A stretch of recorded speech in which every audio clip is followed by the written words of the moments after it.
pode abrir a sua Bíblia na primeira carta de João. Primeira carta de João, no capítulo 2. Nós vamos ler de 15 a 17.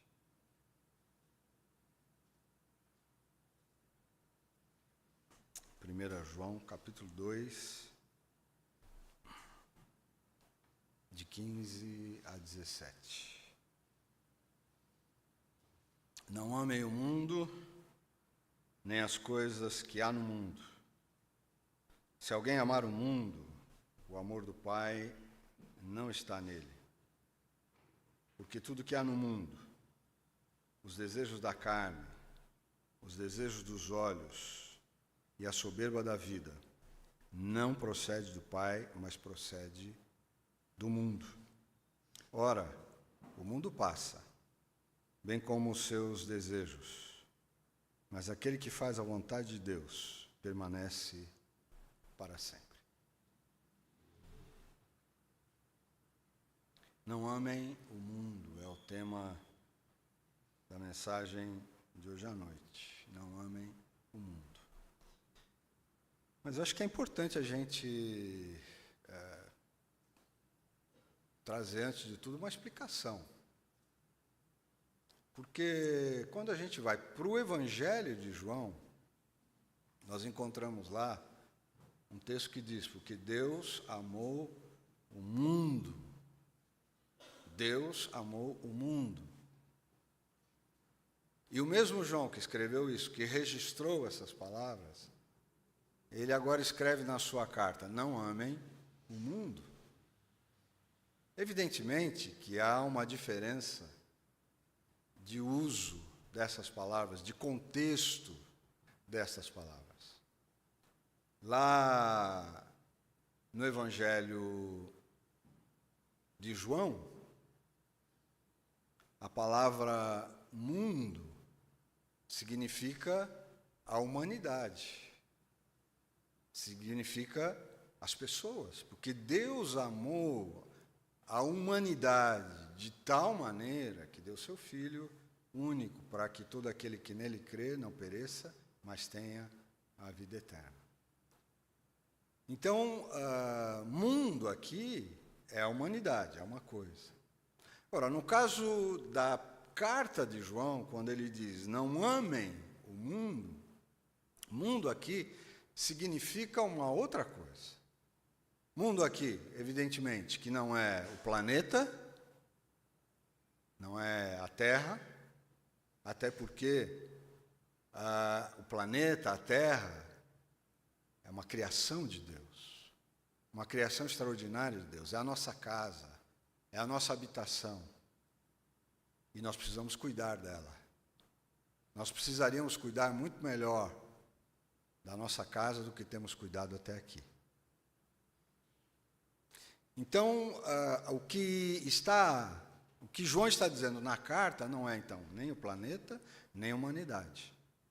Mas esse não amem o mundo. Esse mundo é uma filosofia de vida, é um tipo de vida, é um tipo de comportamento, um tipo de visão, inclusive de mundo, que não corresponde com a vontade de Deus. E o que caracteriza, então, este mundo, esse estilo de vida, essa perspectiva de vida, essa prática de vida, essa filosofia de vida, que não se coaduna com a vontade de Deus? E João, então, fala de 3 coisas que caracterizam esse tipo de viver, esse tipo de vida, esse tipo de comportamento, esse tipo de visão de vida que impulsiona as pessoas, dizendo, então, em primeiro lugar, que o que há no mundo, nessa sociedade aí, sociedade injusta, cruel, intolerante, enfim, tantas coisas, né, ruins que caracterizam uma sociedade que está aí ao nosso redor. Nós fazemos parte dela. E ele vai dizer, então, que a primeira coisa que caracteriza este mundo são os desejos da carne. Desejos da carne. Quem não tem muita intimidade com a Bíblia pode pensar, bom, então essa coisa de churrasco já era, não é? Porque essa carne aqui não tem nada a ver com um bom churrasco, uma picanha, uma costelinha, não tem nada a ver. Tá? Pode continuar comendo sua carninha, fazendo seu churrasquinho. Carne aqui significa a nossa natureza transgressora. E nós temos uma natureza transgressora. Nós temos um lado, todo ser humano é assim, nós temos um lado, que podemos dizer que é o lado A, que é um lado bacana, que é um lado gentil, solidário, amoroso, capaz de realizações lindas. Mas nós temos também um lado B, que é cruel. Um lado B, que é mau, que é intransigente, que é intolerante. Carne é esse lado B. E é um lado transgressor também. Que nós somos pessoas transgressoras. Não é isso? Se nós não fôssemos transgressores, para que existiria... Por que existem tantas leis? Por que existem tantas leis? E a gente insiste, porque está dentro da gente em transgredir as leis de trânsito, por exemplo. Quem aqui que é motorista e nunca tomou uma multa de trânsito? Não precisa levantar a mão, porque se alguém levantar a mão, vai ser arrebatado, porque é um santo ou uma santa. Não, quem dirige, quem é motorista. Quem é Joana. Tá bom. Então a Joana é a única pessoa no Brasil que... Não, estou brincando, Joana, não é possível. Parabéns. Eu já tomei algumas multas. Outro dia, já faz um tempinho, havia um show ali no Parque de Coqueiros. Um show, música e tal, um sábado, estava bem bonito, e aí nós fomos, eu, a Rosângela, a Natália e o Theo, os nossos netos. E nós moramos pertinho de Coqueiros, mas mesmo assim eu fui de carro, porque do neto e tal. Mas quando a gente ainda estava para chegar em Coqueiros, o trânsito estava todo parado, porque era muita gente indo para aquele evento. Era muita gente. Aí eu cheguei, perto ali do lado do parque, eles desceram, e eu fui procurar um lugar para estacionar, e não tinha. E eu sou uma pessoa muito sortuda no que diz respeito à vaga de estacionamento. Eu sempre acho uma vaga. É incrível isso, mas é verdade. Sempre aparece uma vaguinha. Mas naquele dia, não apareceu. E eu rodei ali, eu rodei, e cheguei num local que eu falei, não vou mais procurar. E tinha uma vaga, só que tinha ali na vaga, era a faixa de pedestres. E não tinha ninguém estacionado ali, porque era a faixa de pedestres. E eu pensei, bom, hoje, esse grande evento aqui, muita gente, a polícia não vai passar aqui, vai me ver estacionado aqui. Né? Eu sei que é proibido, mas eu não vou mais procurar, vou estacionar aqui. E estacionei. Fomos para o evento, uma música, bastante gente, tal, bonito, aí chegou uma hora, vamos embora. Aí estávamos indo, e eu olhei assim ao longe, estava com a minha neta na frente, indo na frente, e eu vi ao longe, onde estava o meu carro, um carro da polícia do lado dele. Eu falei, Natália, acho que não deu certo.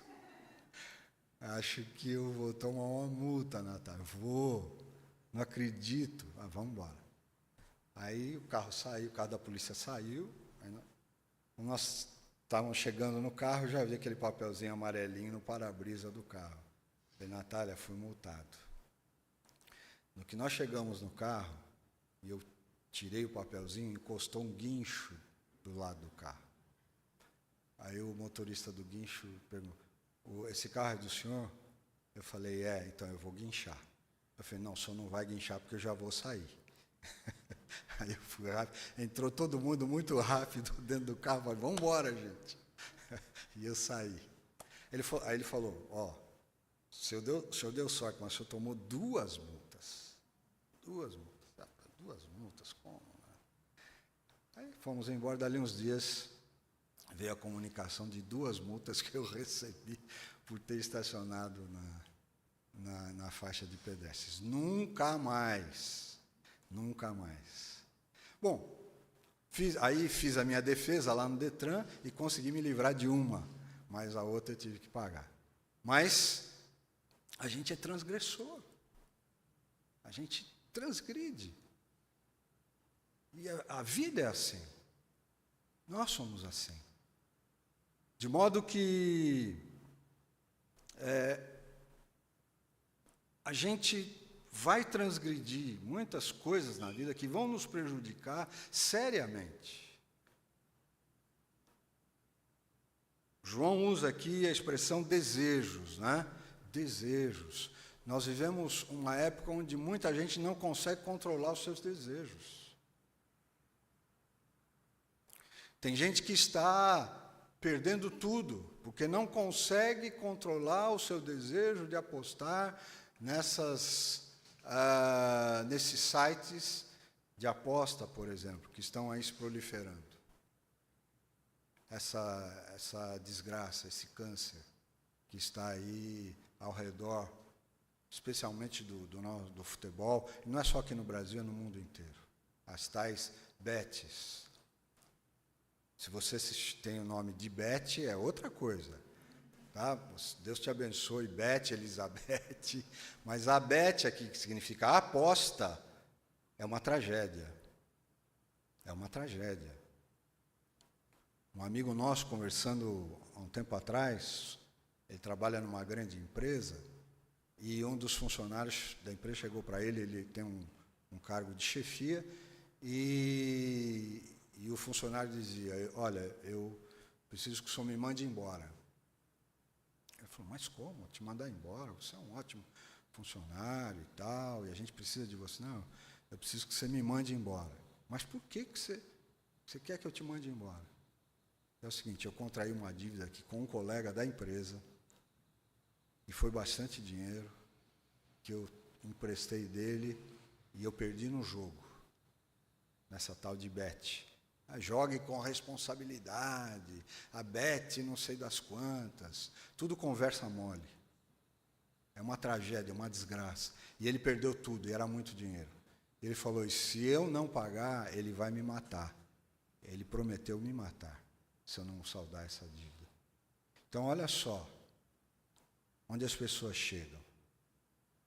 Por causa de desejos que não conseguem controlar. E isso em todas as áreas da vida. Os desejos, né, os mais diversos, que levam a pessoa a perder o controle da sua vida, perder o controle das suas ações, e vão perdendo o controle sobre o que se passa ao seu redor. Sobre a vida familiar, sobre a vida profissional. Ou seja, é um poço muitas vezes sem fundo. Então, João muito sabiamente diz, olha, esse tipo de coisa não procede de Deus. Porque Deus não quer a desgraça de ninguém. Deus não quer o infortúnio de ninguém. Mas isso procede de um mundo onde a ganância predomina. Essas casas de aposta geram milhões e milhões de reais, de dólares, de libras, enfim. É um terreno onde corre muito dinheiro. e enriquece poucos em detrimento da desgraça de muitos. Então João diz: cuidado, cuidado, não se deixem tomar pelos desejos da carne, de uma natureza que é negativa, que pode te levar para o fundo do poço mesmo, que pode destruir a sua vida. Então, cuidado. Não se devote a isso.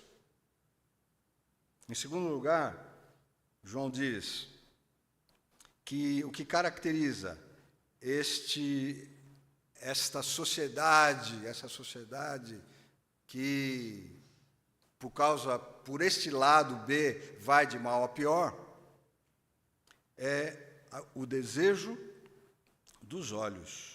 O desejo dos olhos, ou seja, o desejo de obter, de ter tudo aquilo que os olhos veem. E a propaganda sabe muito bem disso. O marketing sabe muito bem disso. Sabe como atrair o nosso olhar.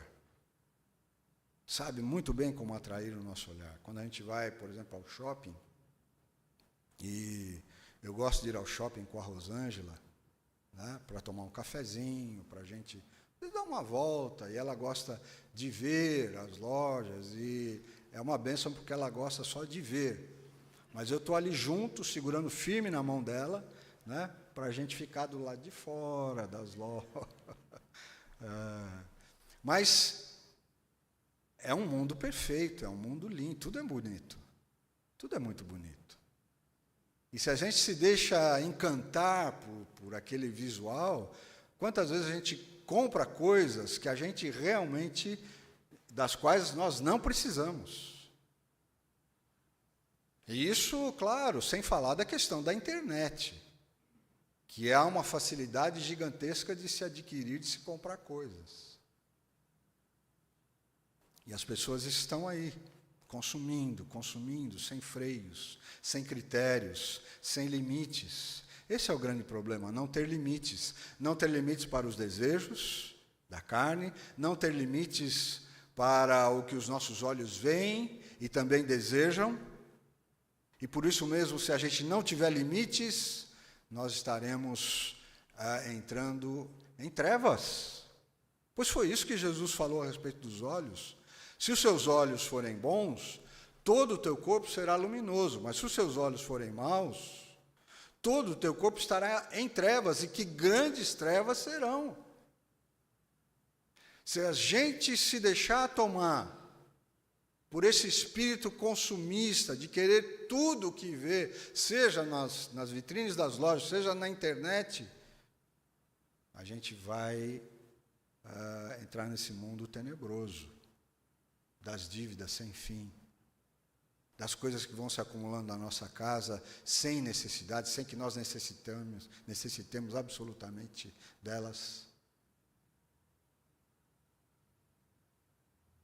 Isso tudo, ao invés de acrescentar a uma afirmação famosa dos norte-americanos, que não sei se dizem ainda, mas diziam, a gente ouvia isso, quando um homem ou uma mulher americana dizia: estou deprimido, vou às compras.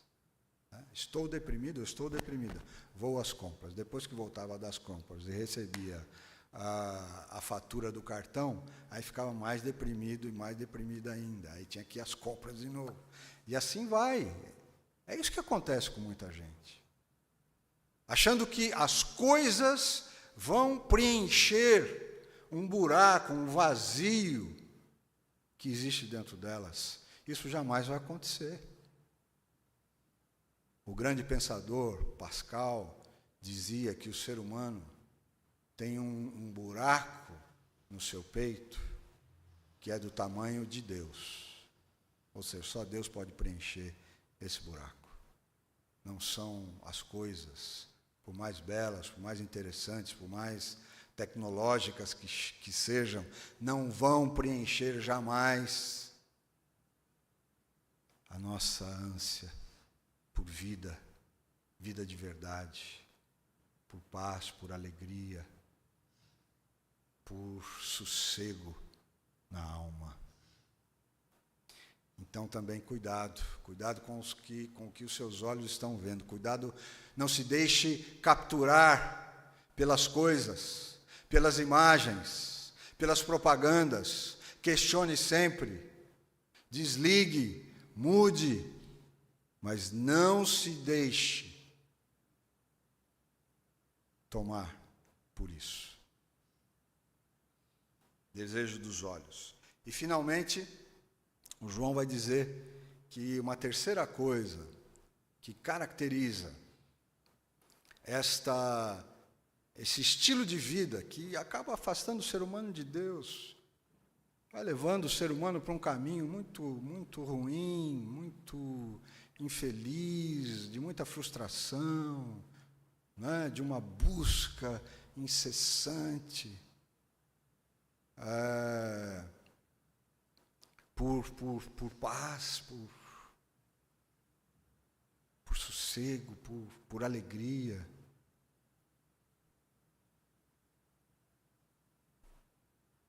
A terceira coisa, então, é a soberba da vida.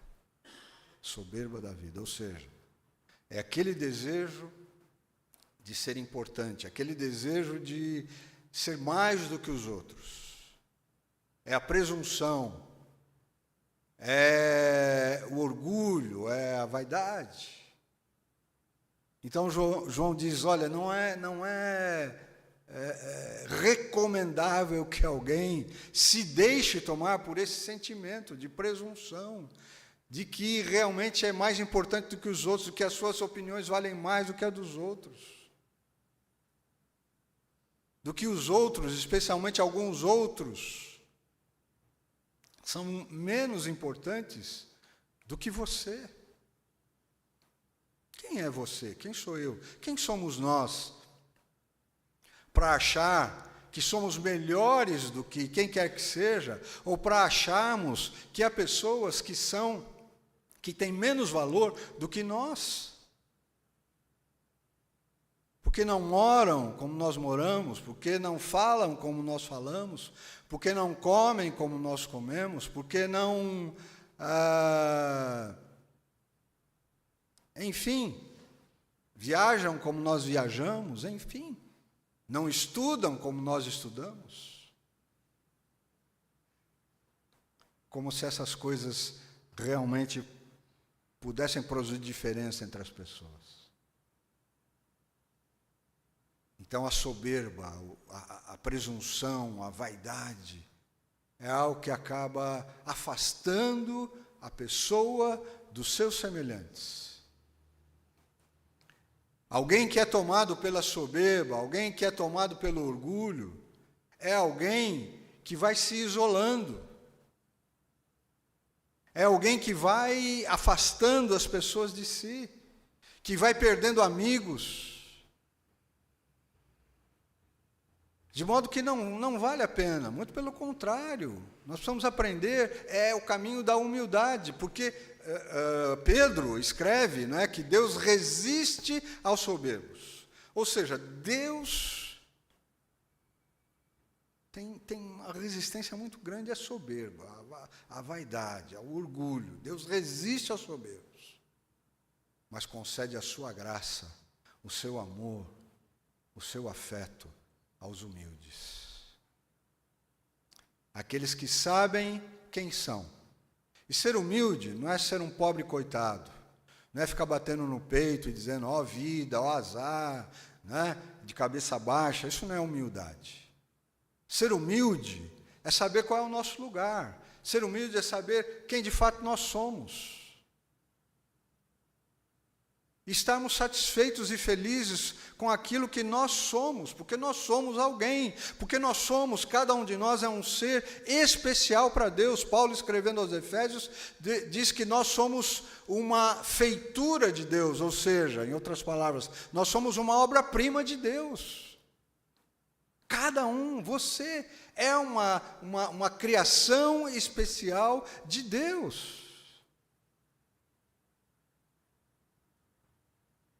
Então você não precisa sentir menor e não deve se achar maior do que quem quer que seja. Então, essas três características mostram esse estilo de vida que não vem de Deus, que não é ensinado por Deus, que não procede de Deus segundo o João. Não amem o mundo, nem as coisas que há no mundo. Se alguém amar o mundo, ou seja, esse estilo de vida, o amor do Pai não está nele. Tá? E mais adiante ele diz, então, que esse estilo de vida não procede do Pai, mas procede do mundo. Versículo 17. Ora, o mundo passa, bem como os seus desejos. Quer dizer, essas coisas não têm consistência. Elas se diluem. Não podem dar sustentação para a vida humana, sustentação de verdade.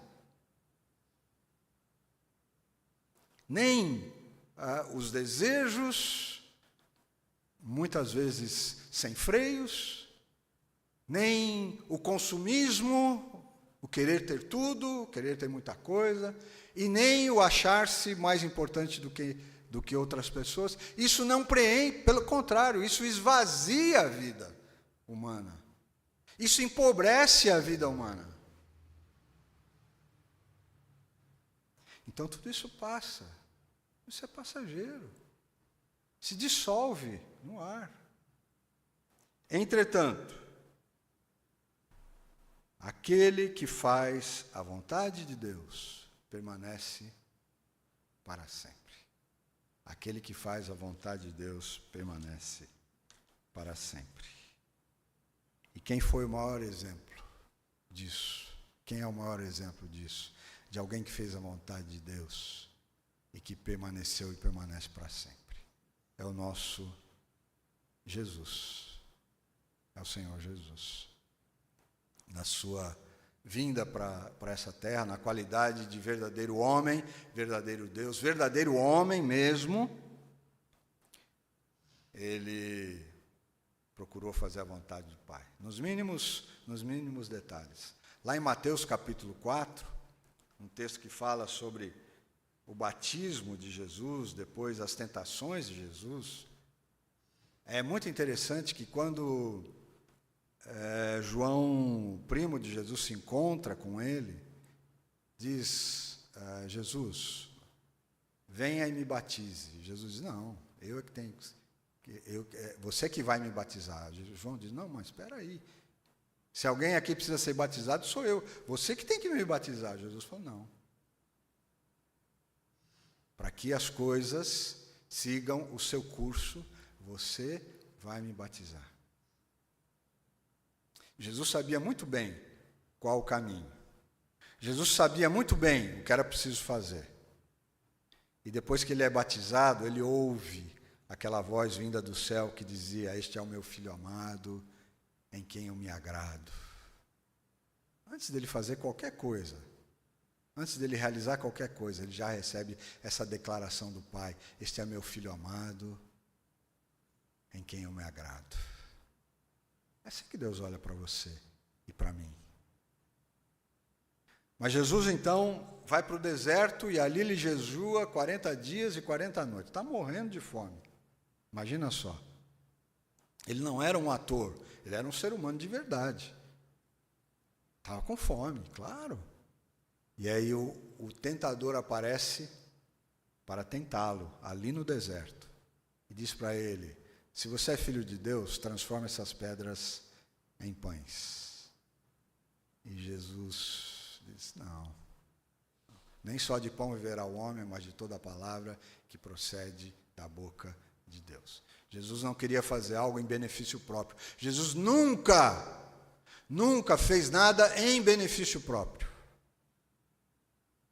Porque ele sabia qual era a vontade do Pai para a sua vida.